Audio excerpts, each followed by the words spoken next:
You know you're being manipulated. Deep down, you feel the unease, the confusion, the sense that something is wrong. The words twist in your mind. Maybe you're too sensitive. Maybe you're imagining things. But the pain is real. So why does it feel impossible to break free? Why do you stay even when every instinct tells you to run? Escaping a manipulator isn't as simple as walking out the door. The real trap is invisible, woven through your thoughts and emotions, tightening its grip every day you stay. It's not just about physical presence. It's about emotional chaos, mental dependency, and powerful psychological mechanisms that keep victims tethered to the very person who hurts them. The longer you remain, the more worn down your resistance it becomes, until you begin to question your own reality. Consider the person who endures years of emotional abuse. Friends and family urge them to leave, but after the breakup, an unexpected emptiness takes hold. The silence is deafening. The pain has become familiar, almost comforting in its predictability. And so, against all logic, they go back hoping this time things will be different. Or picture the employee stuck in a toxic workplace. Every mistake is blamed on them, every success undermined. They fantasize about quitting, but fear whispers that every job is like this, that they're just not good enough.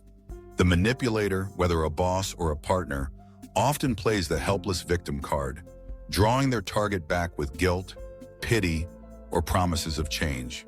Why does this happen? The answer lies in the subtle, devastating power of psychological manipulation. One of the most insidious mechanisms at play is trauma bonding. This isn't just a buzzword, it's a real, documented phenomenon. Through cycles of reward and punishment, the manipulator creates a powerful emotional attachment in their victim. One day they shower you with affection, praise, or gifts. The next they withdraw, criticize, or punish you emotionally. This unpredictable cycle keeps you off balance, always hoping to win back their approval. Over time, your self-worth becomes tied to the manipulator's moods and reactions. Guilt plays a key role. The manipulator may blame you for their unhappiness, hint that you're responsible for their problems, or outright tell you that you're the one who needs to change. Fear of abandonment, fear of retaliation, or even fear of being alone can keep you trapped. The manipulator isolates you from friends and family, leaving you with no independent frame of reference. Your own instincts become suspect. Your trust in yourself erodes. This is the real prison, one built not of walls or locks, but of emotional confusion and self-doubt. The victim is often left feeling alone, overwhelmed, and powerless to fight back. The warning signs are subtle at first, but grow more obvious over time. You find yourself constantly feeling like you're the one at fault, apologizing for things you didn't do, or questioning your own perceptions. A vague, persistent fear follows you, even if you can't explain exactly why. You may have tried to leave perhaps more than once, but each time you're pulled back by apologies, promises of change, or the crushing emptiness that follows separation. If any of this sounds familiar, know that you are not alone. Manipulation thrives in secrecy and isolation, but there is a way out. The first step to breaking free is to recognize manipulative behavior for what it is. Manipulators are experts at making their actions seem normal, justified, or even loving. But love does not leave you feeling afraid, unworthy, or confused. Love does not require you to sacrifice your dignity or your sense of self. One practical tool is to write things down. Emotions can lie, especially when they have been twisted by manipulation. Facts, however, do not. Keep a journal of what's said and done, how you feel, and how the manipulator responds. Over time, patterns will emerge, patterns that are often invisible in the fog of daily life. Reach out to someone you trust.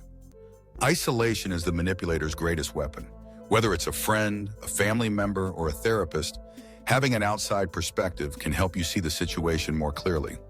If you don't feel comfortable confiding in someone you know, consider seeking help from a professional therapist or support group. There are people who understand what you're going through and who can help you find your way back to yourself.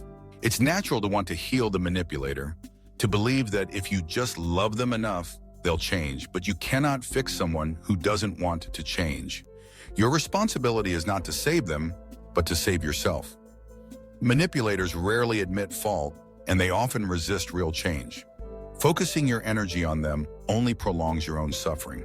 Instead, begin rebuilding your inner compass. Rediscover who you are, apart from the manipulator's influence. What do you value? What are your boundaries? What kind of treatment do you deserve? These questions may be difficult to answer at first, especially if you've spent years being told that your feelings don't matter. But with time and support, you can reclaim your sense of self-worth. Breaking free from a manipulator is not a single act, but a process, a journey of healing, self-discovery, and growth. It may involve setbacks, moments of doubt, and painful goodbyes. But with each step, you move closer to a life where you are respected, valued, and free to be yourself. Remember, manipulators do not hold true power over you. They rely on confusion, guilt, and fear. By shining a light on their tactics, reaching out for support, and reaffirming your own worth, you can escape their grasp. You deserve relationships built on respect, trust, and genuine care. You deserve a life free from manipulation. If you recognize yourself in these words, take heart. The first step is always the hardest, but it is also the most important. You are stronger than you think, and you are not alone.